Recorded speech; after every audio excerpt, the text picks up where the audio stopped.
We are live. So come on in, everybody. Good to see you.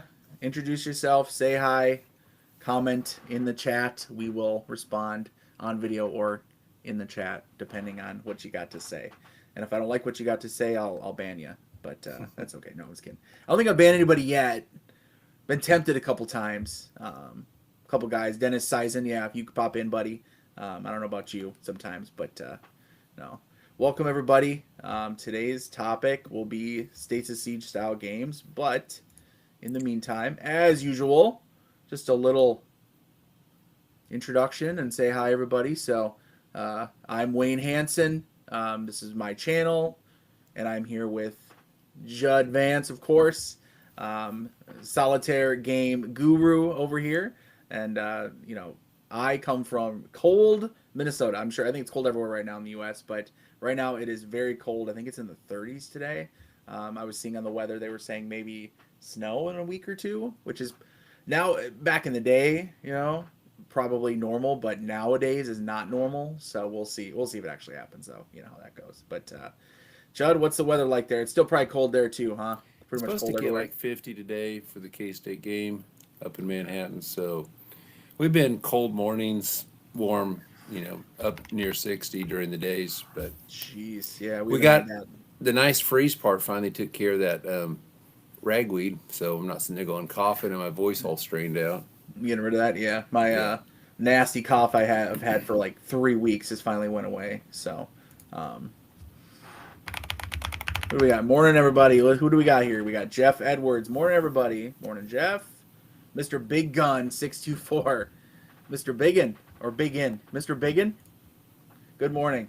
I don't know. I don't want to know why you have that nickname, by the way. So let's keep that to yourself. Maybe it's But big guns and he's got like, you got bicep. some pipes, yeah. Yeah. Maybe show them off. We'll have you on as a guest if you got big arms. If it's anything else, we're not having you on. This is a family channel. This is family only here. So I'll just double check in. I didn't think we played. My Badgers, as terrible as they've been doing all year anyway. I'm still a fan. It is what it is. You just embrace the pain. I don't play Washington Cougars next week from now. So I'm just want to see if Mr. Rock Chalk Jayhawk shows up this week. we'll see. We'll Man, see. the Cats took them out behind the woodshed yesterday. They were favored and they got beat by 17. We're gonna get some trash talking today, apparently. So yeah, not from me because Wisconsin has been getting their butt whooped by everybody. But my Packers, which after play, I have a Packers one of these totems. It's over here. You guys can't see it, but I got to put it right here so you guys can see it. It's this Brewers one. Sorry, boys. Put that and retire that one for the season. But yeah, my Badgers have been doing just terrible. Got whooped. I'm looking at scores right now. Anyway, Vince, of course, Vince Cooper. States of Siege, great. Yes, I agree, Vince. So, we love them. We want to talk about them. I could talk about them probably every week. Talk about States of Siege games, ones I like. Why do I like them? Ones maybe I don't like or think could do better. That could really get me going. If you start talking about games and you say, okay, well, what's a part of a game you don't like? I could probably really get going on that. And maybe we'll do some of that too. So we got lots to talk about. So. Dynamic duo, excellent stuff. Dynamic duo, I like that. We'll take it. We'll take it for sure. So, Judd, how have you been, man? How you been? Not bad. Not bad. Doing all right. Okay. Yeah. Yep. What's he say? I was trying to remember what the dude said. Gutters and strikes or something. Doing all right. Doing all right. I like the family's been doing good, and then we had a good Halloween. Our little guy, little Vern, just turned 4 on the 29th, so just a few days ago, and he's still though he's kind of in his own world. He's a great little guy, but he's kind of in his own world. So like we didn't take him trick or treating because he has no concept of it. Plus, he doesn't like candy. He's the weirdest kid I know Wow. I've ever met. He only likes savory stuff. So like he doesn't eat. Try to give him candy, sweet food. He doesn't want anything to do with ice cream, anything like that. The sweetest food he'll eat would be like yogurt. But he loves like savory food. So he was technically born in Missouri. I was born in Wisconsin, but I joke that he has like Wisconsin blood because he likes like sausage, bratwurst. Like he cut him up. He'll love that cheese. Hmm. Like he likes meat and cheese, and that's almost exclusively his diet at this point. He's pretty picky. Obviously, he's 4, just turned 4, so super picky. But like you take after my own blood there, buddy. Well, welcome everybody as we get rolling here. Welcome in to the chat. Welcome into the show. So, every other week, every other Saturday, 9 a.m. Central Standard Time, me and Judd, will get going and talk about wargaming. Emphasis on solitaire wargaming, but we have other topics as well, other wargaming topics. So tune in today, 2 weeks from now, etc. If we miss a show, we got something important going on, but otherwise, we're going to be here for you guys. One of us at least, hopefully, to talk about stuff. So, the topic for today, as I work my way through this newish software that I'm still getting used to, keep saying I'm going to run out of excuse. I'm not going to use that excuse at some point, but States of Siege style games. All right, so Judd, you want to get us started? What do you think? What States of Siege style games? What are they? Where they come from? And what's the deal with them? Why should people care? Oh, I was trying to remember the guy who created it.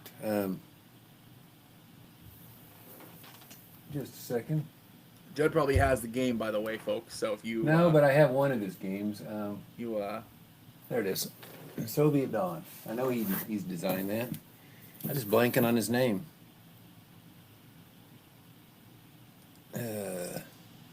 was it Darren Leveloff? Yeah, thank you. Yep, Yeah. no problem. I had to look it up. I couldn't remember. Darren, I'm sorry. I think we're friends on Facebook, so my apologies, Darren. We chatted a little bit on and off. I think Israeli, if board game Isra- geek is yeah. right, Israeli independence, first Arab-Israeli war, released in 2008, was the first one, and was released, published by Victory Point Games. So Yeah, and from what I understand, I haven't played that one. That's one of the few I haven't played. I haven't either. So Basically, you have tracks converging all in the middle.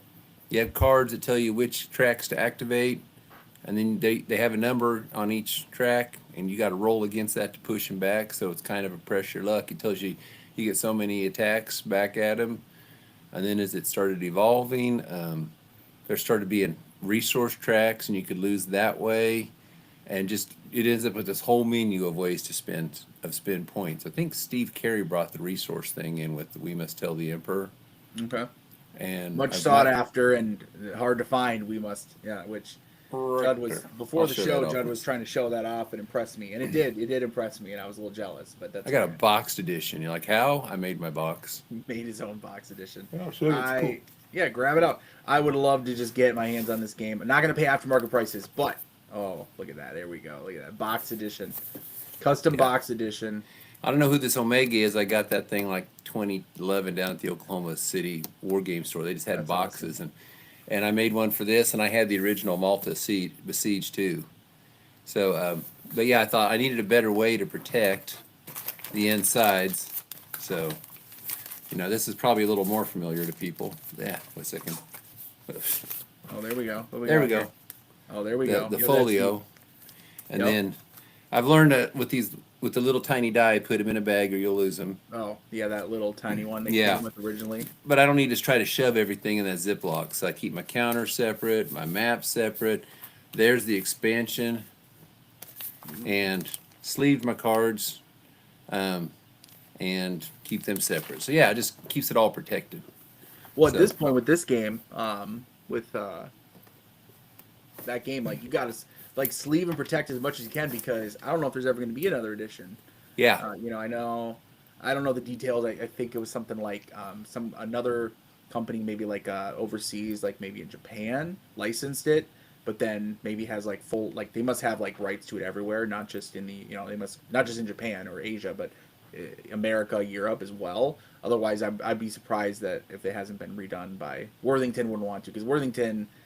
You mentioned Malta Besiege, Steve Carey, which Worthington redid in deluxe edition, which I do have on my shelf. I've not gotten it played yet. I know. Oh, forgive me. But that one, and then, well, I mean, obviously they've done a whole bunch of other deluxe editions. So, Yeah. new point I can see it in the corner there. Soviet Dawn, one that I really enjoy. Darren not Steve Carey, it's Darren Leveloff, but one I really enjoy the redone edition there. I had the kind of original, but as soon as that deluxe one came out from Worthington, I was like, shoot, get out of here. Give me that deluxe one. But I'm a sucker for Cult of the New and deluxify components. That's just the way I am. So I'm a sucker for all that kind of stuff. Second Worthington announced it, I sold my copy of the original one. Figured it was about as good as I'd get for it. So for You money, probably, so yeah, probably, because once you have that one, you don't need like any of the other ones. But yeah, just looking through, so that if you go to Board Game Geek, as I was talking to Judd about before we started here, like there's 44 games tagged with States of Siege. Now that is not every game that uses right the States of Siege style system as Judd described it. Tracks. Generally speaking, center area tracks coming in, right? Enemy forces coming in. You got to hold them back. Maybe manage resources, resource points, cards, dice involved. Lots of theme, right? Lots of like history and theme, especially as the games have developed. I mean, you start getting some of these games like I feel they're just super rich in history, and all respect to something like Israeli independence. That one was very very basic, but it's also literally the first game in using that system.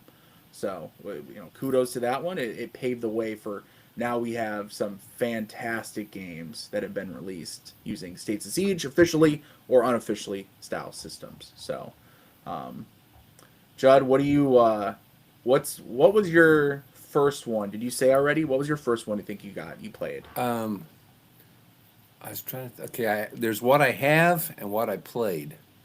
So my friend Aaron, my Ameritrash mentor, we'd go play down at the game store on Friday nights, and he told me he had this game he wanted to show me called Dawn of the Zeds, second edition. Oh, here we go. He was play Yep. testing it. Let me grab it too. There she is. So he was play testing it. So he had a play test kit. It actually looked pretty good too. And he was like doing a bunch of work with editing the rule book and stuff like this.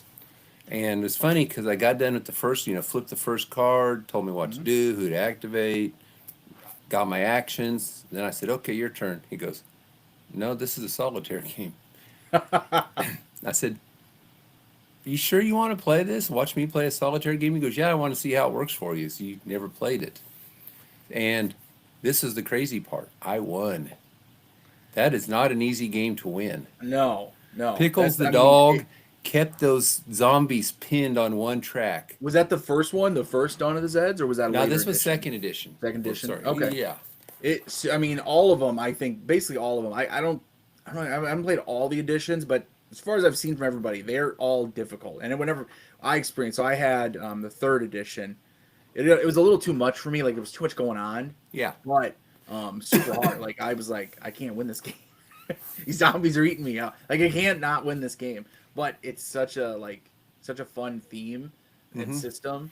I mean, and of course, the evil genius himself, Herman Luttman, created right Dawn of the Zed. That's just like you just get into it, right? It's just so much fun. Yeah. So So the yeah, I mean, that was just so funny. I got every lucky die roll. As soon as they'd get right on the edge, I'd push him back somehow. But the whole pickle's keeping one track locked down. They just every time they try to leave, he'd bark, and it'd keep him there. And every time I play with pickle, since I get that poor dog killed. But actually, let me say something else on this. Around 2010, maybe, I saw a thing on Board Game Geek. This guy, Rick Trevino, was play testing a game on the Alamo. He's looking for play testers. And I was so, I'd played games back in the 80s, got a little back into them, but man, I was very raw at gaming. yeah. So I thought, well, shoot, I'll look at it. And, he had cards, which is funny because I'm like, I don't know what to do with these cards. So basically, I cut them all out and then I stuck them in front of me and rolled a die and then flipped that card over because I was like, I had paper cards, just like Yep. I know how to sleeve stuff, make stuff like that. But he had this Alamo game going on, and it involved tracks pushing in, trying to breach the walls. If they breach the wall, you lost. You got so many Yep. actions. And I thought, well, this is a pretty clever little game that this guy invented. I didn't know that he was using a system, but I gave him a little feedback. I played it a couple of times, and yeah, I think I caught a historical there on one of his cards because I said, I did not know this. He goes, oh my goodness, that never happened. Yeah, so they fixed the card. Well, I never heard anything of it. Yeah. So when Aaron taught me Dawn of the Zeds, I told him, I go, this reminds me of an Alamo game I play tested years ago, like 3 years ago. And so 2014, I found out because I started learning more about States of Siege, Yep. and ended up getting in a math trade and got it. Yep. I Blood was Red gonna Band of say, the Alamo. Sure enough. super simple. I mean, it might be a slight step up from Israeli independence. I mean, you got the three heroes: Crockett, Travis, and Bowie. Mhm. Yeah, Bowie actually gets to do something in this. There's optional rules that they've made since then about, well, you can kind of climb out of bed and stab somebody if you want, but or take one attack. But anyways, try to get it not to glare in the light so much. No, Anyway, yeah. so yeah, I got it, and then poor Rick, he passed away like a year later. So and yeah, I never got. I mean, I never dreamed of trading this game because this thing plays in less than 30 minutes. Yeah. It's so fast. Every time I do that 30 games in 30 days, yeah, this is always one of the ones I It's got grab. to be one of them, right? Yep. Yeah, and I've had other Alamo games. Worthington made a block game. I used to have an old TSR pocket game in the Yep. plastic, and I don't know if I had any others, but I ended up getting rid of them all because I said this does the Alamo about as good as anything. I mean, you really get PPG the has one your that's like presto. it's not Stasis Siege style, but it's a very simple one. They actually discontinued this series. It's this what is it? This like card series here, Heroic Stand series. Okay, So Alamo Final Assault, very very simple card series. I believe all the games were designed by the same gentleman whose name is not on the box. I'm not going to dig for it, but yeah. So it just made me think of Alamo game. I'm like, hey, I got an Alamo game. Like it's very it's not really it's themed Alamo. It's basically card game with dice rolling themed Alamo, but yeah. it is what it is. So So yep. yeah, with when VPG kind of went the way of the dodo bird unofficially, and all the Mhm. designers got control of their games, and I was like, I don't think Rick's not here anymore, so I was like, this thing will probably never get remade. It's not a super valuable game, but I Yeah. thought just me, I liked it. I Yeah. play tested it, so it's good. But yeah, when it came to Dawn of the Zeds, um, the third edition came out. And the second edition the second edition had an expansion kit called Director's Cut, and it was more cards, just to Oh, do more For things in Dawn of it. the Zed second edition. Yeah, Zed? Okay. but what was cool was my friend Aaron's on like four of the cards. If you see, Keep Calm and Kill Zeds, he's like holding a gun, and Liquid Courage, he's drinking a bottle. And what's funny is he doesn't drink. But but yeah, it's like, but he yeah, so he's on that card, and there's like one of him running from zombies and stuff. But Yep. so I asked when the third edition came out, was the second edition expansion compatible? And they said no. And I was like, well, then I don't want the third edition. I want the second edition. So I had Yep. to work around, and I got a second edition expansion, I think from VPG. They had a few left, and I ended up getting on the second hand market and finding a copy. And I get asked every year when I put this in my top 100, do you not have the third edition? I said, no, my friend Aaron's not in the cards, and the cooperative angle has no been nothing for me. That's Yeah. Yep. and Herman even said basically third edition stuff was all Alan Emmerich's idea, all the stuff in there's his idea. Yeah. So Yep. and bless his heart, he always liked to complicate things as they went. So that's I think why Herman went back to the new one where he's tried to simplify it because it did get a bit complicated. There's a really good one of the things that game needed really bad was a index. Somebody made one. So that's where I said put it in Okay. front of you, Oh. print it off, put it in front of you, put a piece of plexiglass on it, and then you can slide your rule book back and forth or whatever, and then Yep. keep your cards and find stuff easy. Yep. So, anyways, yeah. So Zed's was the first. I guess Zed's or Alamo, however you want to look at it, is the first one I played. Very nice. No. Well, and like you mentioned, so with Dawn of the Zeds, you touched on it just a little bit. So Herman Lutman has a new designer edition coming out through Blue Panther. Blue Panther is like obviously they're a printer for a lot of games, White Dog Games, Hollenspiel, etc. But they also have started like producing some games, developing and publishing games. So that's gonna be one of them. So I'm looking forward to that one. Herm said he's gonna the simplifying mechanics, we're taking some stuff out, speeding up the gameplay, streamlining it. All good to me. I want all that. Like I said, third edition is what I played. Love the theme and the idea. A little too much of a game for me Mm-hmm. to really get into and just casually play or want to go back to or anything like that. It's not the type of game that I'm going to only play that. I don't do that for any game anyway. But then also with it's also one that's wasn't so easy to just go pick up. So I ended up just sitting on my shelf till I sold my copy. But looking for the designer edition, I've been messaging Herm like bugging him like, so how's that coming? How's that coming? And now there's like artwork's getting released. Some pictures I think of the board. Everything looks really good. I really like the artwork style too, so I think it's gonna be awesome. So I'm looking forward to that. For me, so first States of Siege game, I kind of for a second I was like, well, what was my first one? It's like, oh, I absolutely remember this because I remember getting it and I was like, wow, this is awesome. This game is awesome. It's since been surpassed, but at the time I don't have a copy anymore because it's been surpassed. The Lost Cause.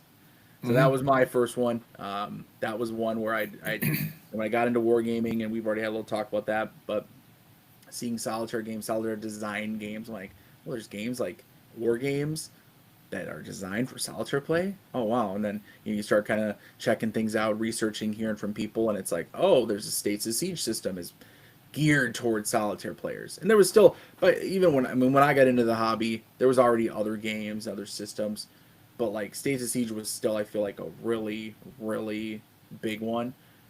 Pretty sure, like when I first kind of got this and got into it, I think even Victory Point Games was actually still a company, I think, or it was right around near the end. But anyway, The Lost Cause, American Civil War. I don't have a copy on me. 1861 to 1865. I'm just looking at the thing right now. Just super simple, a mess, not too simple, but a mess of a map. It just looks crazy. I'm looking at it right now. I'm like, look at this map. But it is so much fun. And, it's one of those things where you're bringing that history to life. And for me, I was just getting really into the American Civil War, learning about it, and to have sort of this super high level game really helped me because I could get into the theme, get into the topic, and I need to know, the exact tactical movements of this particular brigade in this particular battle to understand and have fun with it, right? It was just, here's the Civil War in a basic solitaire war game system. Have fun, have at it. Crappy cards, crappy components, didn't care, just played it and had a blast with it. Has since been surpassed, so it's one of the games we'll talk about a little bit. I've already mentioned it, so it's no surprise, but has since been surpassed for me, so I did get rid of my copy, but The Lost Cause, that was my first one. So, That I you look know, now that I fondly on think about it, that might have been my first that I bought because I think I had it on a ham tag solitaire video back in 2013, and I didn't go to BGG Con until 14. That's when right around the time when I got that Alamo game. it. Yep. But yeah, and somebody asked me recently. I said, "Will you put that in a video?" And I go, "Yeah, time is." I said, "Taste change." I go because I was talking about Ben Madison's game. I said, Oh, yeah. Yep. I said, Ben Madison's game's a lot better. If you don't have either one, get Ben's game. I said, Yep. if you Yep. if you want to play it in an hour and have your generals hyperspacing all over the map, it's the game for you. But if you want to play a longer, more realistic one, go for. And I'll just bring it out since we are talking about the topic and everything like that. So, Lost Cause, as great as it was, and I had the expansion, which I feel like, and I could be wrong, I feel like a lot of people didn't. Maybe there weren't many printed, and they didn't have a lot of them out there because I feel like I got my the expansion. I was playing with the expansion, Lost Cause, that is, and I feel like people were like, "Yeah, I can't find a copy, can't find a copy." I was like, I'm playing it, and I'm new to the wargaming, but has since been surpassed, and not just surpassed, but one of my all-time favorite solitaire war games of all time. Jeff Davis, Federcy at War. Um, Still has a really a not great map.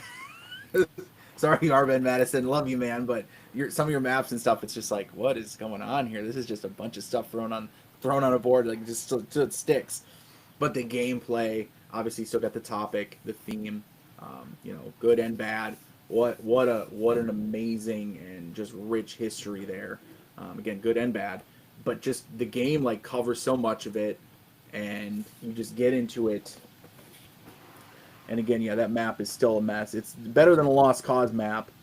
And I got, so this was, pardon me, everybody, as I mess with this a little bit, but I had gotten, mine's a little heavier copy here because I had actually was able to get, I think they sent me this. So they were going to show them off. They're going to start selling them, but then they decided not to.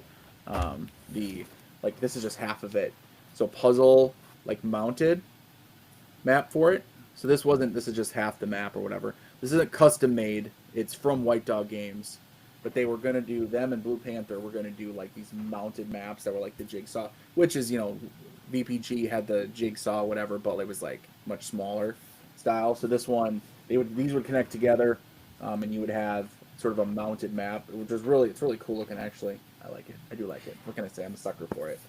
And again, it's just half of the map, but I could go on and on. I mean, great systems. You're drawing, and you are setting them. You're drawing the turn to turn, right? And you're setting the chits, and they have just a little iconography, little symbols. So instead of messing with a bunch of cards, now technically cards, you know, in the long run, maybe they're better. You can put more information on them, things like that.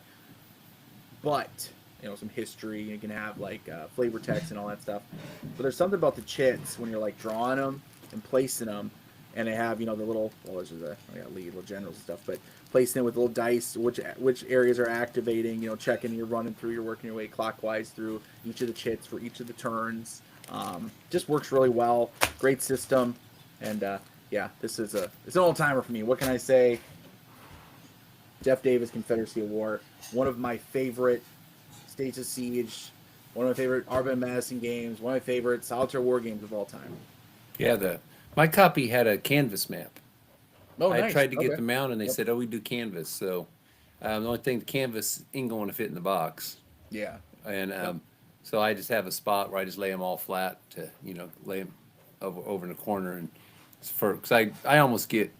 Last time I wrote, they said they didn't have. I don't know if that meant they were doing away with them or what. The canvas. Yeah, I think, yeah, I think, I'm not an expert on it, but I think that last time I talked to them over there, David Kennedy, was that, or not David Kennedy, sorry, who is over there? Who is, I'm sorry, Mike? Is it Mike Kennedy? I think is Mike. yeah, Michael Mike, Kennedy. Yeah, Mike Kennedy. Sorry, David Kennedy is the States of Siege guy. And States of Siege expert. He has a Substack. Go check it out if you want. But anyway, they were talking about it. I think that's why like the hard mounted, they White Dog or Blue Panther said, "Nah, we're not going to do those." And I know Blue Panther still does the canvas maps, but I think White Dog was maybe like, we don't want to do that. I don't know if they have to have a minimum order quantity and they didn't sell enough, you know, something like that. So okay. I'll tell you, when you go with the canvas maps, you don't go back. yeah, Man, I they're do smooth. have one or two. I can't remember. I thought I did anyway. I know I've had a canvas map before. I felt it. Like I felt the canvas map. Oh well, I know I have. We talked about this the other day. It's not Siege of Siege, but Lock and Load Publishing. They sent me some Napoleonics game. Sorry, guy. I'm not gonna review it. I'll hang on to it for a little while. Maybe I will eventually, but I'm not gonna look at it anytime soon. But part of it they sent was it comes with a canvas map in a big tube, big mailing tube, which is pretty cool. I opened it up and checked it. I was like, okay, this thing's awesome. But I still have no interest in the topic, so sorry, guys. But so I see Daniel Hernandez in here. How's it going, buddy? And Vince, what's Vince got to say? First States of Siege, and still my fave, Pavlov's House from David Thompson. Good game, really good game. You know, it's one that I probably would have forgot to mention. So thank you, Vince, for bringing that up. So that's not my favorite of David Thompson's series. The Valiant Defense series, yeah, Valiant Defense. Not my favorite of it, but it is one that I really enjoy, of course. So, what's that? Well, obviously, once Vince, once your Guadalcanal comes, that'll be my new favorite. But I see Tom asking, Judd, was the Cuba game next to Zed's? Cuba, splendid little war, victory point games. Oh, another Their VPG. gold banners. Good little game. Doesn't solo at all. I mean, he does solo. I've soloed it, but you know, when I say solos, that means there's going to be some noticeable stuff difference playing somebody. There's cards that kind of can do stuff that you spring on them. Yeah, never haven't played it yet. And those are the types of games. And I've seen people solo games. I see it on like the wargaming groups where they're like, "Yeah, I've started playing this game," and it's like a 6-player game with 6 hands of cards, and you have to there's interrupts, and I'm like, "How are you soloing that?" I just do it. Okay, fair. You know what? Everyone to each their own. Me personally, that's a bit much. Like I can't do that. I can't have managing a bunch of cards and there's interrupts because like that's just too out of there for me. Like. Oh man, the biggest nightmare for you to be that I can think of is Napoleonics Expansion 7 Command and Colors. You play the Grand Battles, you're managing 14 hands of cards. Yeah, no thanks. Yeah.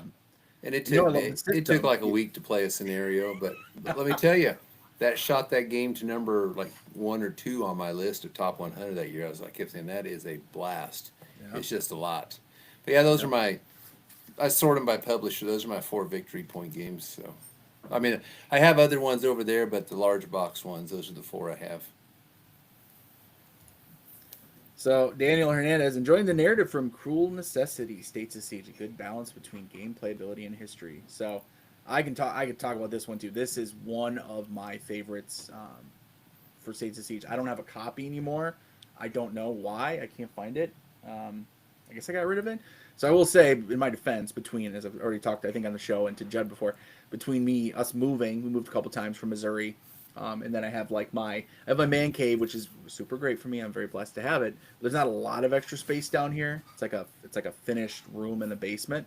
So it's nice. I got my recording studio over here. I got storage for games, but this is basically it for games. Like it's another little shelf here, a bigger shelf, and then the shelves right here. That's it. So like I think I unloaded it because I was like, I don't know if I'm gonna be playing anytime soon, which I regret because actually the other day I kind of wanted to play it because someone else was talking about it. So.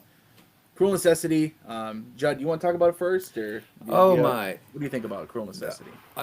This is the opposite of Halls of Hagra. Yes. You might as well talk about it before I blast it. Oh, I love it. Let's do it. Let's do it. I can't wait. Everybody, let your friends know. Send them the link quick. We're about to have some fun on here. So Cruel Necessity, I love. Daniel, see your question. We'll get to it in a minute. Cruel Necessity, I will say this too, going into the Worthington Deluxe Edition. That's what I'm going to go and talk about. I'm going to go right to that one. So, if you haven't had the experience with that one, fine, but that's my go-to. That production is beautiful. The components are fantastic. So you're setting everything off right. We talk about games now that do not have overall fantastic components. They just have very playable ones, and that's totally fine. If the gameplay's there, it's there. But I also think the history is there on this one and the gameplay. So for me, there's one little gameplay thing I'll talk about in a second that I don't like, but everything else I love. So I love the history of it. I knew nothing about the English Civil War, like less than nothing. And to play that game, I had to do a little bit of research ahead of time, and I started reading, and I'm like, okay. Now I'm still not an expert. I still can't say I have a real personal feeling towards it. I'm an American, but I learned so much from the game and the cards and running through the cards, because also when you play it, you can play two ways. You can play where the cards are random, which all these historical events with flavor text, but they're out of order, or you can actually number it and play through historically. Now that really only works a couple times because then you start learning the cards. There's a comment. Even I did that, and I usually don't play games enough to do that, but even I did that. So I would recommend do that once or twice and then switch to random. But just the history involved. Now the one thing I didn't really like is when it got to the quote unquote tactical battles. There was like a tactical battle system that just felt very fiddly and too random. And it also was extremely, extremely difficult. So overall, the game I think is pretty difficult. But I mean, it's also at the end, someone gets their head chopped off, right? So historically, so you might as well have that in the game. Maybe not quite literally. So Cruel Necessity, Worthington Deluxe Edition, I absolutely love and highly recommend. Judd, why am I wrong? Well, I kept looking over. I was like, "Where is that blue box? Where is that blue box?" Oh yeah, I upgraded. That's Unhappy the game King on the Charles. English Civil War. Unhappy King Charles. I was looking for. I used to have the GMT version, and then when I got the new Phalanx one, I sold off my other one. I don't want to ruin it for other people, but I will say the game is broken. I can beat it every single time. Interesting. The first time I played it, I beat it. And then the second time I played it, now, hey, the first time you beat anything can happen. Usually when I beat a game the first time, I played it wrong. It's like, I've been there, where Yeah. you missed a rule or a thing where you're like, I was supposed to do that this whole time? Oops. Yeah. Second time I played it, there's like a rebellion in London. I wasn't really minding my London fortress. You build, they'll never get there. If they get there, I'll start building it up. Didn't know there's a card in there that would knock out London and cause an auto defeat. Lesson learned. Third time, build up the London thing, beat it. Fourth time, beat it. Fifth time, beat it. And I kept thinking, what am I missing here? Yeah. I could score a minor victory every single time. And then I played it in my Bardius Con, and Okay. and David Kennedy, who you mentioned it before, he has a Yep. Substack. David is the kind of guy I play a good State of Siege game 12 times. I Yep. mean, Dozen that's times. Yep. yeah, and I'm not saying it's all I play it. I just don't play it all the time. I Yeah. play it, I pull it out once a year and play it at my little Bardius Con thing. Something like Zed's didn't quite get played as much because it's a bigger, longer game and it's a little harder to relearn. But, maybe some of Ben Madison's big games, for Jihad, that's like a 6 hour, 4 6 hour game. Yeah. Um, it might not get played at the Bardius Con thing because I'm trying to do a game a day. But I pulled that one out, and well, David Kennedy's the kind of guy that plays a game hundreds of times, and he has said he has over 1,000 plays on Soviet Dawn, I believe and it. he digs so much deeper into games. He's all about the narrative and what the narrative of the cards are showing, and he writes massive articles about these games. I can beat that deluxe edition of Soviet Dawn you got in the corner there, Hmm. one from Worthington. They changed a couple things, I believe. I can beat that every time on it with a political victory if you follow the rules as written. Just saying, that's mine on that one. I love the game and the look. I can beat it political victory every single time. Well, I did it. I think I did it like 4 times in a row, and then I said, okay, enough. I figured out the game. So up to Okay. 4 times in a row, I can. But anyway, go ahead. Well, when I first put it up there, Helam blasted that game about this is a terrible game, blah blah blah Cruel blah blah. necessity. Yeah, he goes into it, and after about the fourth play, I held on to it for a bit because VPG went under, and I thought, well, let's see, this thing might go because people seem to like this game for some reason. um, so let's see if Savage. it let's see if it goes up in value. Well, then Worthington announced it, so I immediately sold my copy. And David wrote an article on his Substack about the game. It's like called the I don't know something like the glorious failure of cruel necessity, and he goes into the game I'm glad and we didn't ask him to come on here. He'd be tearing expressive apart my games. ex, he details Yep. exactly what I told him. I said it was funny as I think it took him. I joke with him. It took him longer to figure out how to break the game than me because I broke it my first time, and the only trick they threw at me was that London trick.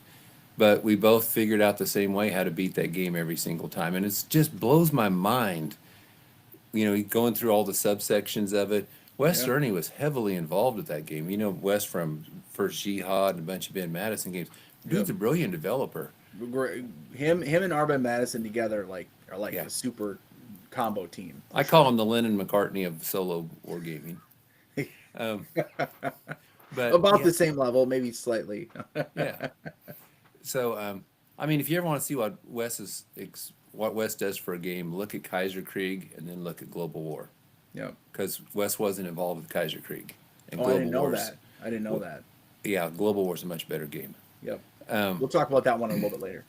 so yeah, but it just blows me away that how did Wes not see that this broken thing? Because he's the number cruncher, he's the math whiz that comes up with all this. But, anyways, I'm not going to tell people if you enjoy it, go out, have fun with your game.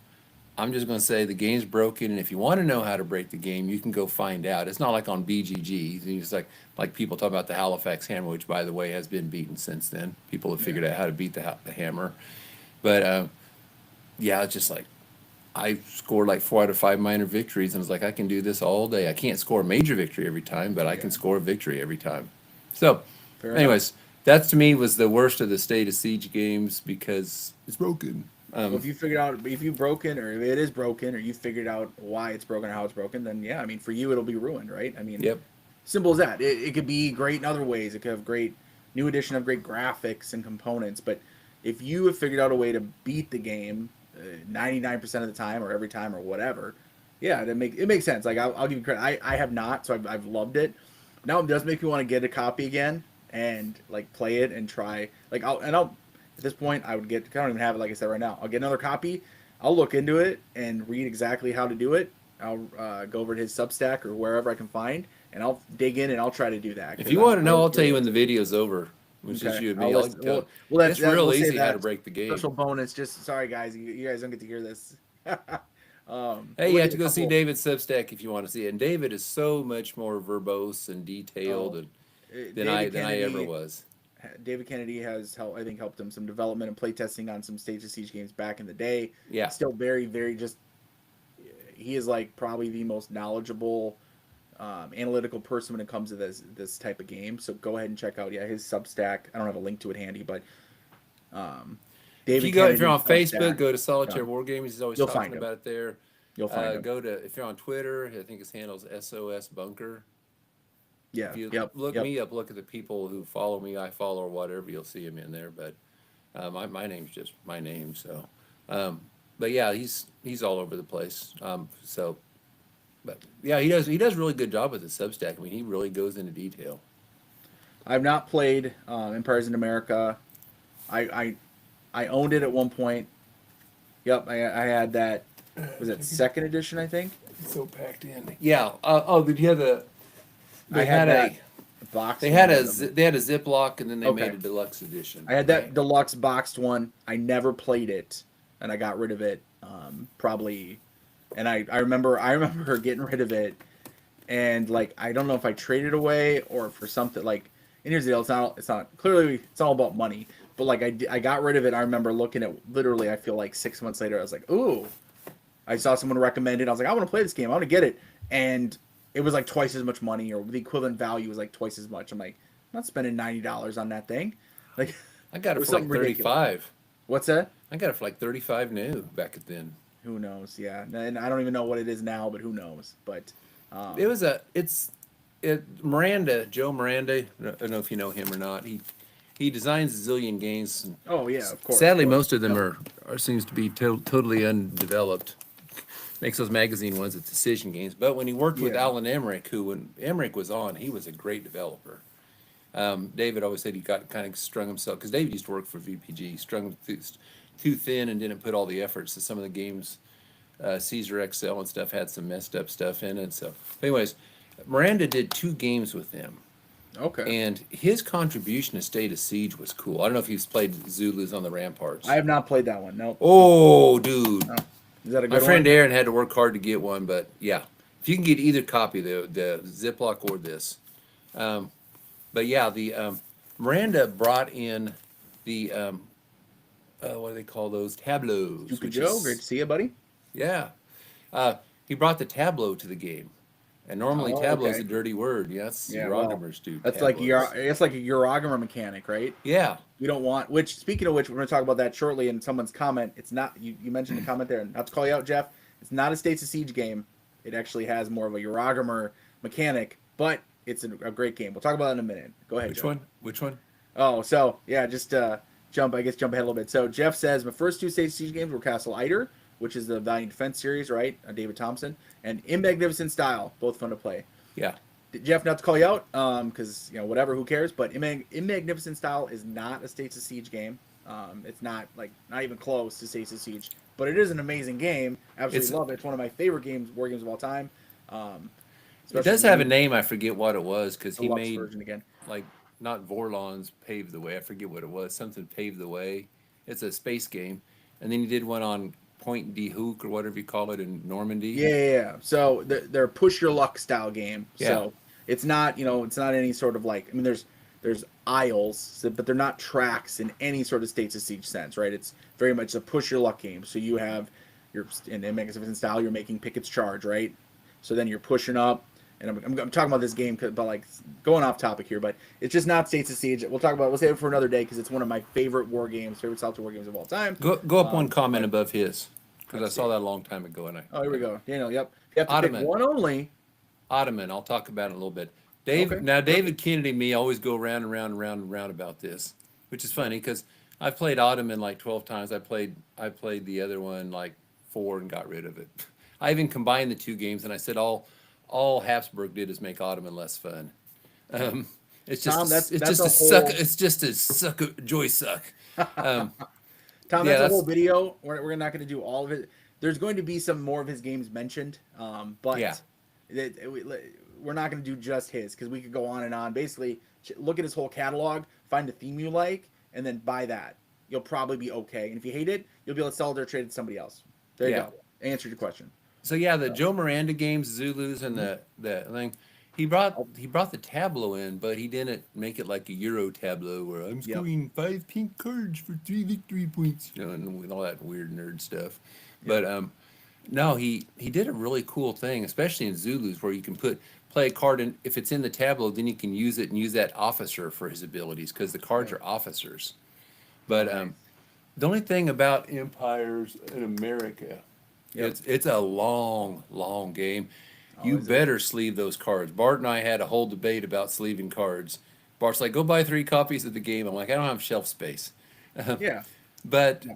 the you better sleeve those cards because you hit a point early in the game and you shuffle the cards every single turn. Oh, so The discard deck, you shuffle it right back in. Those cards keep popping out until they pulled out of the game. So example of it's that, long. Yeah. Miracle at Dunkirk, great too. So he mentions a great, and very like, it's not States of Siege. Like I know It's that not pure, but it's the line definitely influenced. they come in, sure, but like they come in on like a line through like the different nodes and areas, but it's like I don't know if I'd really call it States of Siege. But anyway, not to get too ticky tacky, right? No, Like it's what is a funny board when you game? think about it because it's like Right. somebody mentioned that to me once. I thought about it. I go, well, there's actions on a card that you get to take. There's a whole menu of things that tells you which forces to activate. And it's just like, you can see the influence. Oh, Right? for So, sure. No, for sure, if for sure. nothing else, I'd call it a But State of Siege adjacent game. yeah, So, but even what you were talking about the cards sleeving them. That's one. You gotta sleeve those yeah. cards, and they're decent quality cards. I mean, they're from Legion. They're not like Worthington's like what do they call that, linen finish. They're not that nice, but they're decent. But you are literally every turn the turn order cards are the one you have to sleeve. You don't have to sleeve all of them, I don't think. So if you guys watch my videos on Miracle with Dunkirk, I sleeve the turn order cards because those every turn you are shuffling every single turn, shuffling and drawing, shuffling and drawing. So it's like you better freaking sleeve them, or those are going to fall apart if you play the game a dozen times, 2 dozen Hmm. times. Like, and it's the type of game you could play a dozen times, 2 dozen times easily. The So biggest problem I had with that one was the Empires in America.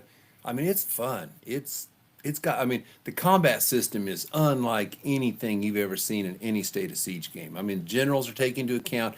Each general has a card with so many. It's like a track that keeps track of how many regiments they have, hmm and you roll dice for that, and they get knocked down and stuff like this.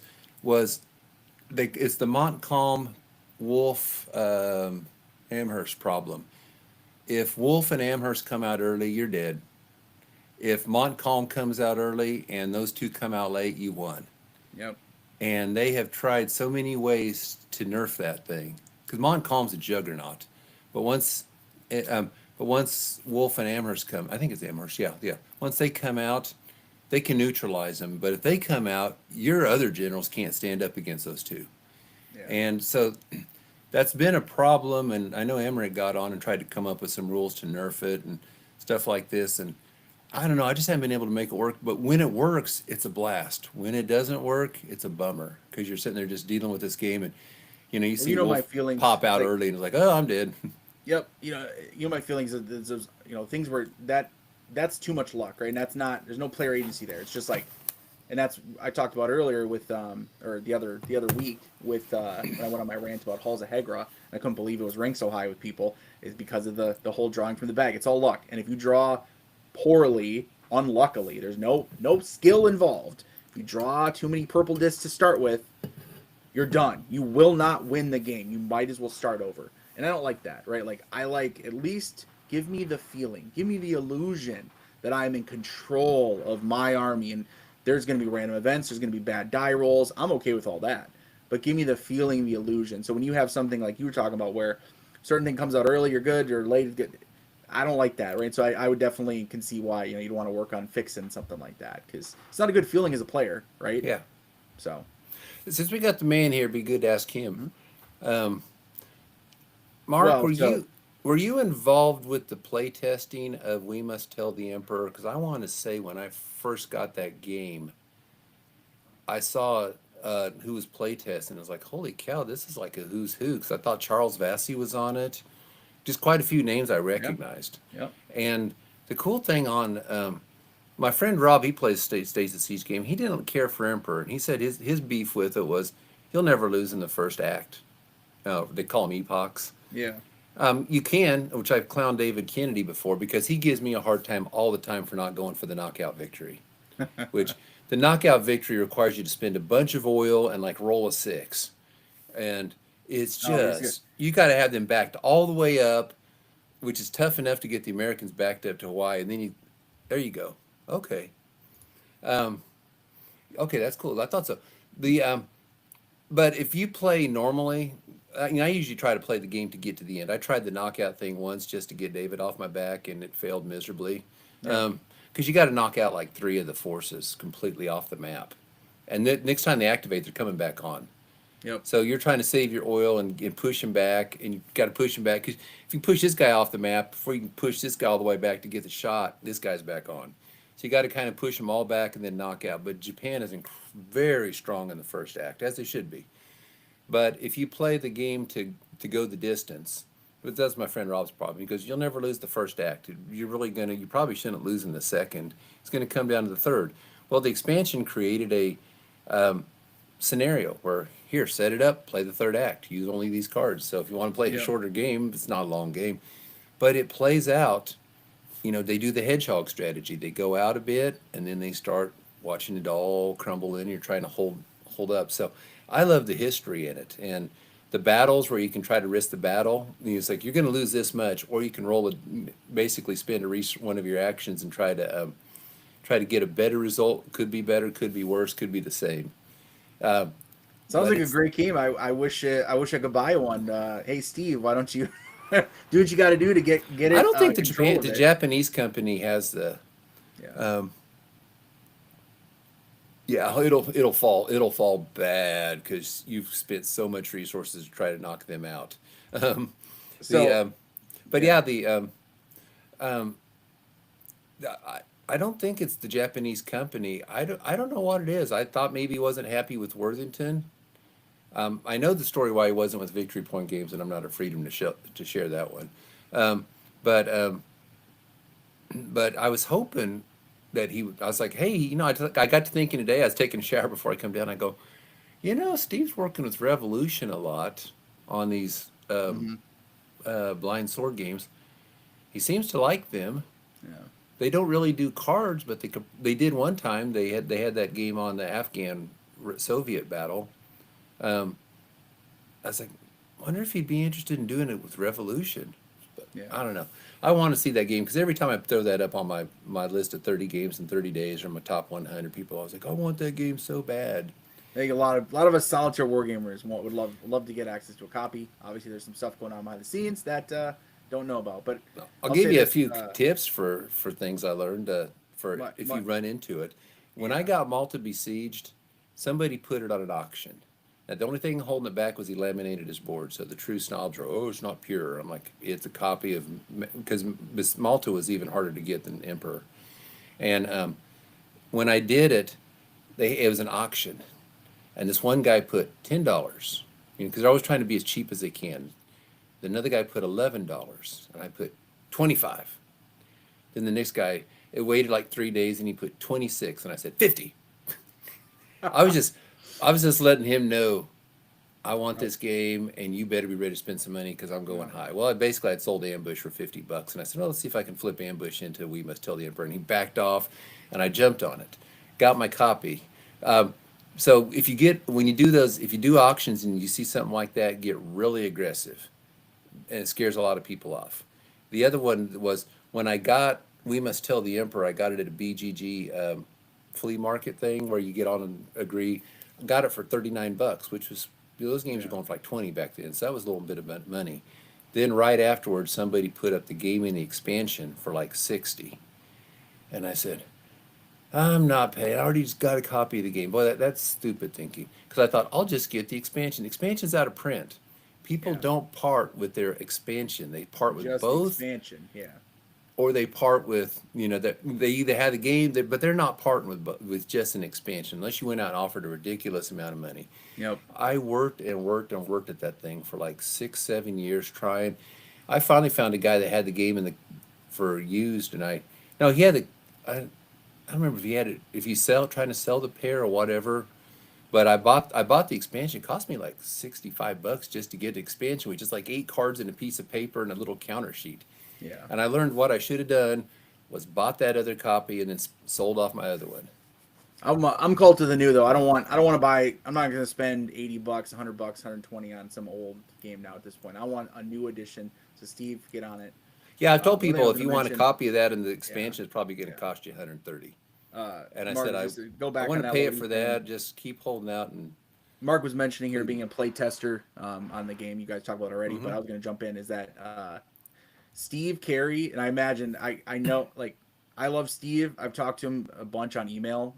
He's asked about my son's health and my wife's health. So great guy. I love talking to him. But he's kind of a little bit of a sweet talker. He'll be like, "Hey, I got this game coming. You want to check it out? You want to look at this? You want to this?" So I could see him reaching out to everybody. Mark Herman, Charles Vassy, everybody, and being like, "Hey, what do you think about checking this out?" I have resisted playtesting 99% of the time. I've only playtested like 2 games, and those I'm done now playtesting after that. So I'm good on that. But and then we'll talk about this, and then we'll move on from We Must Tell the Emperor. So Daniel mentions We Must Tell the Emperor is planned new edition because impossible to find a copy. No, unfortunately, unless someone has some secret information. No new editions planned. Nothing coming. It is impossible or really difficult or too expensive to find a copy. So maybe one day this holy grail of games will be re-released by somebody, but we'll see. yeah, So I was looking for Steve Mark on says just play Empire of the Sun. Source of most of the We Must Tell the Emperor cards. So I see Empire of the Sun there over your left shoulder. There, Judd. So there it is. Yep. and let me tell you, Mark, are you? look at that. Are If you you see coming the on my? game, Are you coming?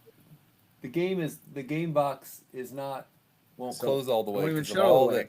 all the expansions. I missed out on the 3-inch box when they put that out. Mark, you coming on our show, hustling your games, trying to get them sold. You sell enough games, buddy. No. Give other people a shot. Gift of the Nile, current favorite from Tats, a Bourbon Madison game, published by White Dog. I own it. I tried to play it, and I said I do not know any of these Egyptian terms or words or how to pronounce them, and I'm gonna put it back on the shelf for now. And then at some point in the future, I'll do some more research, and I will dive right in. But for now, it's on my shelf. I guess he probably missed last week's episode where I went on and on with my love song about Empire of the Sun. Yep. Yep. Shameless. We all are sometimes. Oh, there it is. We all are sometimes there, Mark. No worries. So continuing on with these games, I have. What was I going to look at? Oh, you mentioned the strategy. So kind of go back a little bit, but a new game. You mentioned when you figure out how to game. So I have Soviet Dawn, where I feel like I can do a political victory. Like I said, I think I did it 4 times in a row, and I stopped playing. I said I can beat this game with a political victory, with the rules as written, every single time. And then you have Cruel Necessity, right? Well, a game that I thought I've had it figured out is a new one, 1862, War in Virginia from Worthington. Definitely States of Siege style. You have, and then you have a few different tracks, Valley Campaign, different. And it's card driven, flipping over cards, certain amount of actions. Really simple. It's one of their travel games, obviously, as you can see here. But super high quality components. Artwork is great. Cards look nice. Everything looks good on the board. Board looks really cool. This little picture does not do it justice. It looks really cool setup. You guys watch. I have a bunch of videos on it. Watch my playthrough of it. But actually, a couple videos, I should say.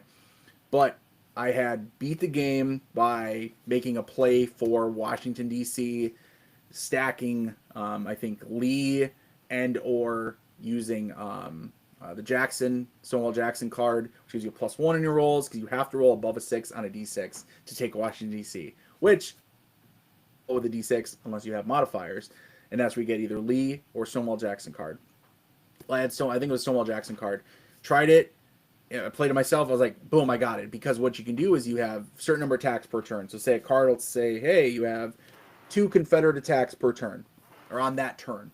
Well, if you're already right next to Washington D.C., you have 2 attacks, and then you have Confederate reserve markers you can discard for extra attacks.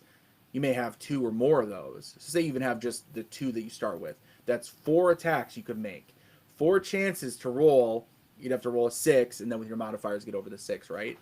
Very doable. So I did it, and I won it, and I want to say I did another game and I won again, and I was like, oh, I got it. So I filmed my playthrough and I was like, I'm gonna show you guys how to beat this game. And I went to the gates of Washington D.C., went to the walls, and got stopped. And next thing you know, the Union is moving in, and they took Richmond, and the war ended in I watched 1862. your playthrough, man. Yeah, Once that failed, they rolled over you fast. I was done. It's like even my armies understood I was spent. The Confederacy was spent. It was just like, well, we rolled the dice figuratively and literally, and we failed, so we give up, and the war was over. But it was so much fun. I'm smiling thinking about it right now. It's a really good one. It is simple, but it's such a. I mean, it's like, look at this thing, little travel. It is a travel game, or at home. I don't care. I don't usually travel with my games. Throw it up in between the bigger ones. I got a bigger game on my table right now. Throw this one in between. Literally, you can jump back in and play it. If you've played it once or twice, you know exactly how to play it. So Sometime you ought to check out the Dragoon, Operation Dragoon, I think it's called. that sounds Invasion familiar. of Southern France, 1944. Oh, that's yep. So I was mix it up. They changed the name because Churchill made him change the name because he was against it. Um, anyways, that's a Dan Forney, I think, the guy who did Drop Yeah. Zone. Drop Zone, yeah. Same And guy made that. That's a good game. 1944, D-Day to the Rhine, and then Battle of the Bulge. I think he has a couple of those games. Yeah. Fordington. I think that was Dan Forney. But even Mark, 1862 is great. Played it several times. There you go. Even the great one himself thinks it's great. So no, it's really solid for what it is, especially. I don't even want to diminish it by saying for what it is. It's just like, what a good one. So like modern and cheaper. I don't talk about the cost a lot because everyone gets games differently. You live in different places, but obviously this game is probably going to be a little cheaper than a big box game. Check it out, guys, if you have any interest in the theme at all. Now, if you don't care about Civil War, American Civil War, maybe you don't need it, but otherwise, what a good one. What a good one. So great value for $1 too. So Okay. Steve creating updated version. Well, there we go. Thanks, Dan. Dan's gonna take care of it. He's gonna take care of asking Steve. So you heard it here first, folks. We're gonna have a new edition coming soon. Just kidding. The time I beat it was with the Washington strategy. So I finished. Well, I lost sudden death loss in my filmed playthrough, but I did play a couple because I played it a bunch. That type of game you can just play over and over too, like right after back to back, and you just get right back into it. It plays so fast. But I had a couple I held them off, but it's hard to get historical, like fully like hold them back. You get pushed back pretty easily. So you have to have some luck, for sure. But Judd, what is? Do you have a favorite, or what do you think? Do you have a favorite States of Siege game, or maybe one of your favorites? Let's just say that, because I'm not going to tell you guys my favorite because I don't know if I have a favorite, but I do have a couple favorites. Okay, I can't count it because it's not tech. It's one of what I call the State of Siege adjacent games. Yep. Okay. First No. Jihad, I always wow. go on and on and on and on Yeah. about that game, which I owe it all to you, Wayne. I went to your video and said, let's see what this controversial game's all about. And I go, holy cow, that game's fun. But Hey. technically not. It's cool because it's a reverse State of Siege game. Instead of trying to hold the tower, you're trying to contain the tower. It's kind of like Doc Ock trying to hold in the Spider-Man movie where he's trying to hold that thing together and trying to blow outwards. But and Global War is really more of a State of Siege adjacent game. No, I would call it. Look at that. Global they don't. War. Yeah. That's one of my favorites of all time. Yeah. I don't even know. I'm trying to remember if I was interested in it. I love World War II. Who doesn't? I love Robert Madison's games. I love States of Siege style games, etc. I could go on and on. But I feel like, was it White Dog or maybe it was Ben? Someone reached. I feel like they reached out to me on this one. We're like, you interested in this? I was like, all right, sure, check it out. And thank God I did, because absolutely epic. And one of the nice things about this one, there's a lot to it. It does take a while to play, but there is at least one of the scenarios, and I did a full playthrough of the other scenario, which is where you can start in 1943. So that way you got or 42 or 43. I think it starts at 43. So the war is, ramped up. It ramps up early anyway, but like it's really ramped up. and so you can just dive into every theater is active, and you are just rolling, and you only have a couple years to play through to get to the end. So, highly recommend. One of my favorite States of Siege of all time. Just a great little system how he does it, taking the areas and then flipping over the counters. The way it does it, I don't know. It's hard to describe. It's just watch my videos. I got a bunch of videos on this one. Great game. Probably push comes to shove if you said, "What's your favorite Zeds?" Yeah. It has such a strong narrative to it. There's a few others in there I was going to show you. I was going to talk about this because that one guy had asked me. I've owned 3 copies of Ottoman Sunset. 3 copies. The original Ziploc copy, and then the Gold Banner edition they put out, and this one. This to me, it's a weird phrase, but to me this is like the quintessential. If you picked out one game to represent the series, what it's about, it kind of best captures it. Because the Ben Madison games tend to go long. Oh, very long. They're not normal in that sense. Is Ottoman. So yeah, it's World War One. And it introduced a lot of cool things. You can lose off of the national will track if it gets pushed down far enough. Like if you were like, I have 6 hours, get Jeff Davis. I have half an hour, play this one. Yeah, right. Like, but I mean, it has the and core of it fun. in there Right. without being too simple, like Israeli independence or the Alamo game. It does have the let's see. So yeah, you can lose on national. They have a national. You lose basically if somebody punches through Constantinople. So you're trying to hold them back. The closer they get, there's little markers, flag markers. When they do that, pushes national will down. If that sucker goes low enough, you lose. If there's off map battles, and basically Germany and Austria-Hungary, and if they lose, that can knock your national will down. But if it helps, it scores you victory points and pushes national will up. But it's just got a lot of really neat mechanics without being too over the top. The British can try to run the guns and come straight in there with the Navy, and so you got to try to worry about building those defenses up. Or there's a card in there that basically the Germans bring their submarines and block it off. So if you're willing to gamble and not spend the resources on that and hope you get that card before they run the guns. Yep. The Gallipoli things in there. But it just the Sinai the water line through the Sinai Peninsula. That's a whole thing. It's kind of acts like a fortress. So a lot of these games will use a fortress mechanic where you got to overcome the fortress. We Must Tell the Emperor has that. Yep. And the markers will switch. They flip as like Lawrence of Arabia comes in. He becomes a lot tougher. But anyways, it just captures it so well. For me, Habsburg Eclipse was, I don't know, it was just too. It used a similar concept. To me, it wasn't very original because it just felt like playing Ottoman over again, only harder. Because you had like the ethnic groups in Austria-Hungary, and they push down. And if they all go down to 0, you lose. Kind of like the resource tracks in Emperor. But I don't know. To me, it just wasn't. And there's the cool concept of, hey, you can link the 2 games together and play them cooperatively, or play both games at once. And I just ended up sucking all my resources up into Habsburg Eclipse, but Ottoman, I can do a decent job. That's the one game I win. I mean, outside of the broken game that I can beat every time that I mentioned, Ottoman's the one I do the best in. I don't win a great deal of them, but I can. A lot of State of Siege games, you got a pretty bad win-loss record. Yeah. But I can do pretty decent in that one. So when I got asked about it, and the new version, if you're curious, the map is great. The counters are great. The cards aren't as good as the Victory Point Gold Banner Edition because they're tiny. Got to get the reading glasses out if you're my age. But otherwise, either the versions, even the old Ziploc version's pretty good. So that was. So that's one. When I make my top 30, top 25 solitaire games, I'll do that about every year, every other year. They got it going on BGG right now. I'm probably not doing it this year. But the see, I was reading that.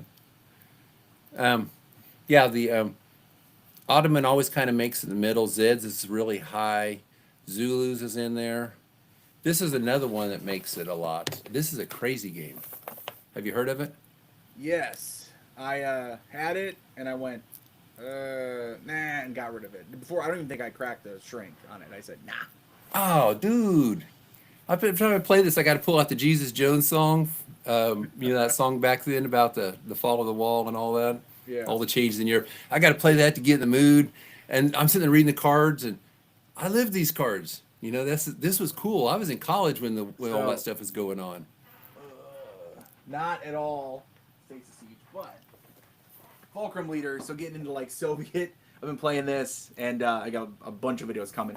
But I've been playing this, just getting into like Soviet Union, 70s, 80s, like just wild. Where it's like, what is this? So yeah, just feeling it a little bit, feeling my roots and before my roots at some point because I was born in the 80s. So Yeah. Oh wow. Yeah, you'd been too young to really get to appreciate the '89 what was going on. Daniel But asks, are there topics not done already at States of Siege you would like to see in a new series games? Oh, I mean, yes, yes. But I mean, name a topic, right? Because I think that especially with what we're seeing right, with you're States right. of Yeah, there you Siege, go. Stage of Siege style, Stage of Siege adjacent, you can get like any, I don't say any topic, but because here's the thing about it. Think about what Stage of Siege is the core, right? You're probably outnumbered and you have multiple threats, so it's not you versus one army, right? Just facing each other. You have multiple threats, multiple axes of defeat, different styles of you are under attack or defending, and they could be anything. It could be absolutely anything. It doesn't even have to be like a war game, right? It could be something else. As kind of Judd was talking a little bit about some other stuff, like because Gorbachev fall of communism, it's not about war, right? It's a Yeah, you lose historical game. when that was a coup.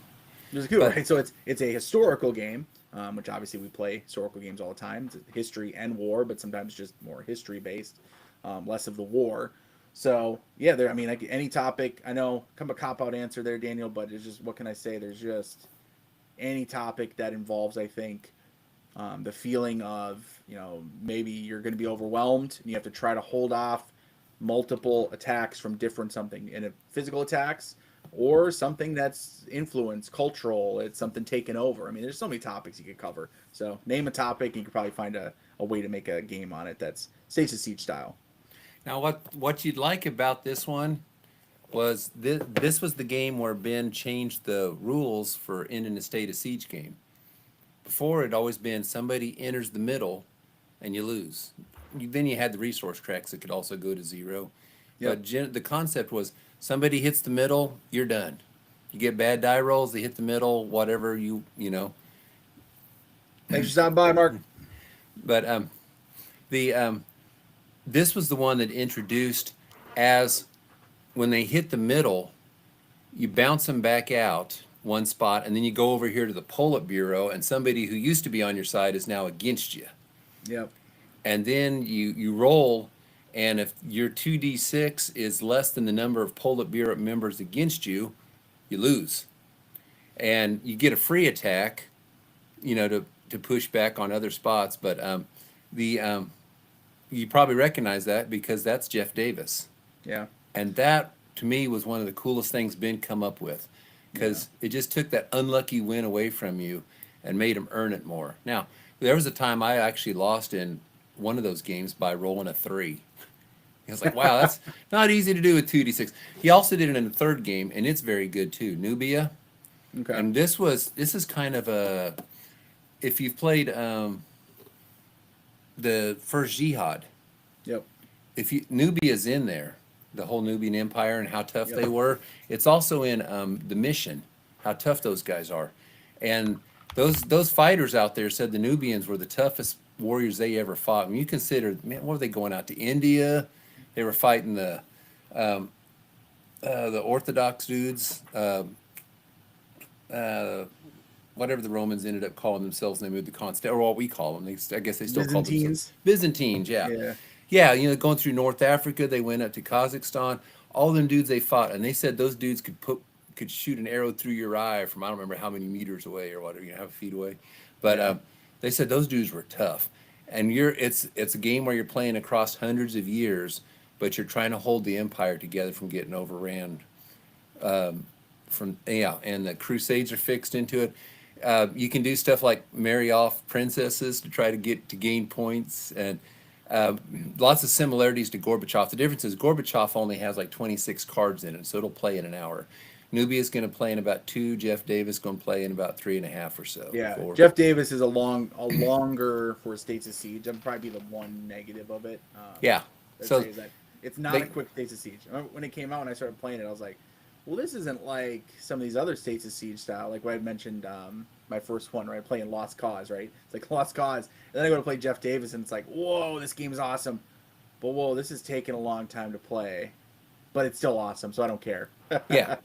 So Yeah, those looking at- games, yeah, Gorbachev, Nubia, Ottoman Sunset, Zulus, they all end up making my list Yeah. all the time because they're always up there pretty high. And then It's- some of it's- them will pop in there some years Yeah. and some other. Jeff Davis, Global War, newer Jeff Davis, older. Stilicho, Last of the Romans, Robert Dulesky. Wars of Marcus Aurelius, probably like the theme a little better, but this one is way better produced. Nicer artwork, map looks better. Recommend this one. Again, Hollandspiel don't really cover their games as much anymore. They kind of got a little weird with some of their game releases, and they don't really seem to do a lot of war games anymore. But that's one, that system, very States of Siege with, you have, you're setting out 3 cards, and you're picking from the cards what you want to use, and it's just, so each turn and each action, you maybe, oh yeah, this is gonna be perfect. I'm gonna save this one, or if it's so good, I want to save it, but I'm gonna have to use it right now. I need to survive, and you'll use your card, and then next thing you know, you don't know what you're gonna get next. So really good, really fun system. Plays pretty fast too, I believe. So hour and a half maybe, something like that. So. Whew, States of Siege, man. I'll tell you another cool one out there, and this doesn't cost you anything. It's Print and Play, Constantinople. I've heard of it. Not covers the Byzantine Empire like 1,000 years. Yep. And David enjoyed it. He did one on his State of Siege Substack about it. But yeah, you can get that. My friend Rob, he's real good at doing print plays. He sent it to me, and then one of the fans made a really cool looking map. So I got it on. I went to Zazo and got a poster of it, and so I rolled it out and put plexi on it and play with that. And if you want, somebody had made, I think it's $5. Somebody had made a phone app for it. It doesn't show the map as much as the tracks and everything, but it's got a lot of really cool original ideas. And it's supposed to go as Victory Point Games, then got put on hold because they had so much stuff going on, then fell through. And I think the designer just kind of got disheartened. I keep telling him, dude, there's people like, would you like me to introduce you to people? I will talk to Yeah. Good, Yeah. but- I don't do print and play games. I know some people do. I don't really ever. I want to buy a game. Yeah. And just open it up and start playing it. I don't print and arts play. and My crafts. friend Rob's really good at it though, so he'll hook me up with stuff. Well, you got the hookup on that one. So Yeah. Besides States of Siege, I think we're gonna wrap up here in a couple minutes. But what do you got on your table there, Judd? I've really still been playing. I still got the Vietnam game I'm working on. This is on this one. Yep. Over there, I had an idea. I've been watching some of the shows on. I think Disney now did. Netflix used to have them. Daredevil, Jessica Jones, Iron Fist, and Luke Cage. And I got to thinking, in Marvel Legendary, I bet I got all these people. So I was hoping they'd make an expansion with him, but they don't. I have all the characters. I hate making stuff. I hate making games. I am anti print and play. No. I'm not making. Oh. No. Lars is saying Wayne's bringing his anti print and play politics into it again. I just can't help myself. I'm like, hey, I just caught. Yeah, Lars probably recognizes this. I got his copy.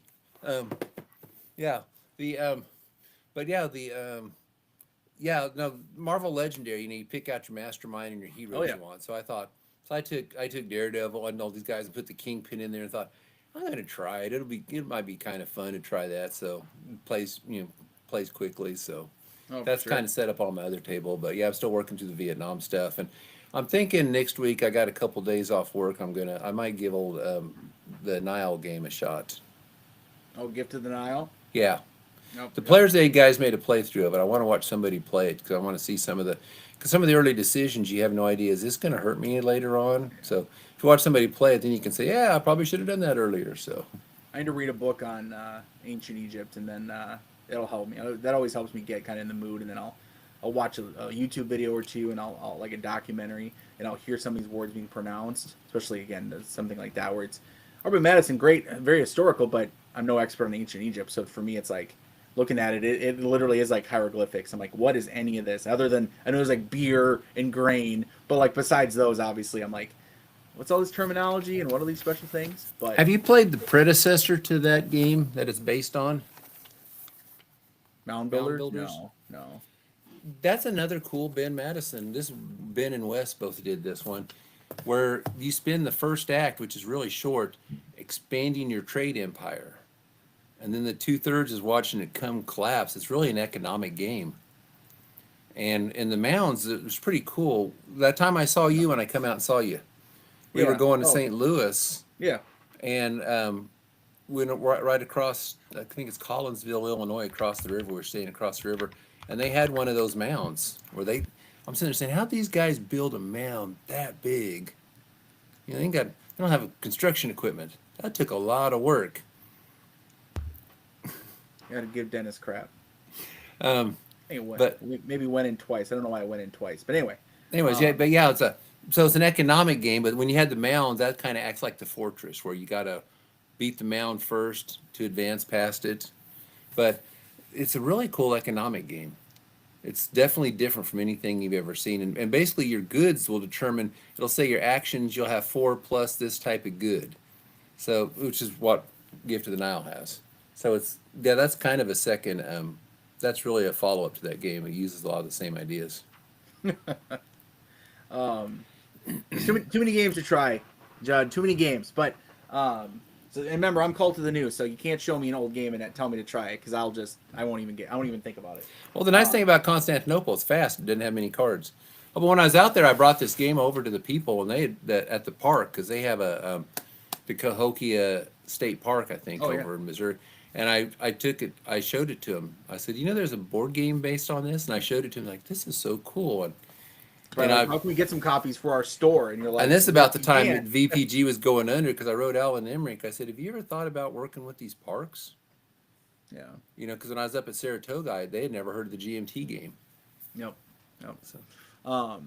So for my table here, I got Fulcrum Leader already mentioned, so I'll have I think 5 videos coming out on that one. So this is going up. I think Monday will be my recon, my unboxing video, and then I have a couple playthroughs. I have a campaign setup, and my review video going up over like the next 2 weeks. So a whole bunch of videos on Fulcrum Leader, guys. So if you've seen Eagle Leader and Fulcrum Leader were just released, Kickstarters just shipping to people. This was sent to me by DVG, so thank you to them. But yeah, we'll always give you my honest opinion no matter what, whether the game's sent to me or not. And I do like it a lot. If you like leader games, you'll like it. If you hate leader games, you're whatever, then yeah, you're not gonna change your mind. But if you want a new leader game or you like the system, check it out. And then Herman Lutman sent me. We were talking about World War II a little bit earlier. 12th Battle Caporetto Campaign, 1917, from Hexasim. Just getting this one to the table now, and actually it's sitting over there right now. I was a little late getting everything started here and getting to Judd and talking to him for our show here because I was actually getting things kind of set up and putting some plexi down on the map and putting some things on there so it would kind of get a little flatter to make sure it's nice and flat to play it. But this will be what I will be playing. Looking forward to this one. I've known virtually nothing about the campaign, Italian Front, World War I in general. I don't know a lot about. But it's time, as I always mentioned before, is that if there's a historical topic I don't know a lot about, sometimes I'm like, if I'm not interested, I'm not interested. Napoleonics, just, I don't care. But at some point or another, usually I end up suddenly saying, that's interesting, something will catch me. And I'll start like researching, and I'm reading books, I'm watching videos, and next thing you know, I'm starting to fall down a little bit of rabbit hole in this World War I stuff, and just hundreds of thousands of troops involved in these fights, and massive amounts of casualties and horrific conditions. I'm like, this is crazy. So we're looking forward to investigating this one. So that's what's on my table. Has been on my table and will be on the channel, and then we'll be coming up next after Fulcrum Leader. Have you played Caporetto. I think it's called By Iron and Blood by Herman? Heard of it, or I don't even know if I've heard of that. Iron and Blood? For By Iron and Blood or By Blood and Iron. I don't remember which one comes first. Anyways, it just had one of the coolest command and control systems I've ever seen. So I was wondering if If you've seen it, I was going to say, I was just wondering if you'd ever transported that to this game. I never heard of that game until you just showed it. Oh, this is the 12th battle. Yeah. So I haven't played Iron Blood, so I don't know if this is a similar system or not. So basically, what it is I haven't played it yet, but I've read the rule a couple times, set it up, talked about it a little bit, and already filmed a unboxing recon Okay. video. Basically, it is you have if you historically know the campaign, right? Like northeast Italy, right? Heading out across the mountains there. There's fortified lines. They've been there for a couple years. Well, then in the 12th battle, the Austro-Hungarians, along with Germans, with Erwin Rommel, actually joined the battle. He was part of that with Sturm battalions, where the Germans attacked and launched a massive assault and pushed back the Italians all the way back from the Isonzo River and then really far back. So this game is basically point to point on, I wouldn't call it like tracks, but like point to point areas. And then you have your army, so like very strategic scale, very high level view of the battlefield, and they will be, and you can kind of look at the back here, I guess, but they will be controlled by the cards, the Italians, and then eventually French and German, or French, excuse me, and British join at towards the very end, once Cardonia, Luigi Cardonia, the Italian general, is sacked, but controlled by them. Say, okay, what each of the different Italian armies is going to do, and it's alternating activation. So like you'll roll 2d6 to get a number of activation points or action points. You can decide which army to activate and who you want to spend them on, or if you want to spend them on like bombardment, barrages instead. So basically, if you have a higher roll, you probably want to activate your armies because then you can do more actions, right? Take more actions. So then you alternate. So you'll activate one, and then it'll have a track, and you'll put your marker down to show you activated that army, that area. Okay, then now the Italians will go. So you'll flip them over, or you draw from a cup, whoever you want to. And then that particular Italian army is going to activate. You draw a card. You'll check what they're gonna do. So it alternates back and forth. Really interesting look at the game. I think it looks really interesting. So I'm excited to check this one out. Okay. Oh, somebody asked earlier about any topics we'd like to see done on it. I kind of keep an open mind because Ben Madison, Nubia, I never heard of that. I never heard of it. Yeah. First Jihad, I never heard of that. The Print topics. play. It's like, I know they had an empire twice the size of the Roman Empire.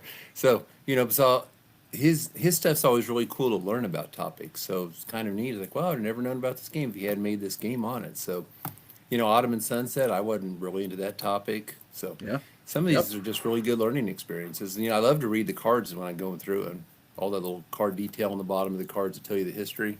Yep. Dennis here's talking. Him and Stuka Joe are talking about I think Irish Storm over Dublin. Stuka Joe brought up Easter Rising in Dublin, but Irish Freedom, great game from David Kershaw. White Dog Games, published by White Dog Games, but it's David Kershaw design. Irish Freedom. I covered that. A couple of videos on that one. Really fun one. Really like it.